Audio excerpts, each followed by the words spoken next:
Let's see the question. The question is assertion: if the units of force and length are doubled, the unit of energy will become 4 times. And reason given है the unit of energy is independent of units of force and length. तो मैंने बताया energy को किसके term में define कर देते हैं अपन. एनर्जी इज इक्वल टू होता है force into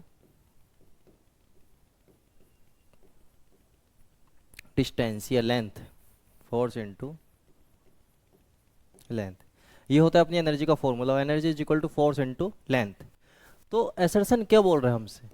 if the units of force and length are doubled, the unit of energy will become 4 times. Check करते हैं. तो उसने बोला कि अगर हम फोर्स की यूनिट, लेट से पहले जो फोर्स की यूनिट थी वो थी न्यूटन, अब हमने कितनी कर दी है? डबल, मतलब 2 न्यूटन. ठीक है. पहले लेंथ की यूनिट थी L is equal to metre, अब हमने कितनी कर दी है उसकी यूनिट? डबल कर दी है. तो नई जो एनर्जी की यूनिट होगी वो कितनी होगी? Energy equal to force into length, और फोर्स की यूनिट कितनी हो गई है अब? 2n, और लेंथ की यूनिट भी कितनी हो गई है? 2m. तो जो नई यूनिट होगी एनर्जी की वो कितनी होगी? 4 इंटू न्यूटन मीटर. मतलब 4 होगी किसका? पहले वाली. पहले यूनिट क्या थी? n थी, और लेंथ की कितनी थी? m थी. तो पहले जो यूनिट थी एनर्जी की, जब हमने उसमें कोई चेंज नहीं किया था, तो वो कितनी थी? n into M. तो अब कितनी हो गई है? 4 टाइम्स. इसका मतलब जो असर्शन है वो राइट है. क्या बोल रहा है वो?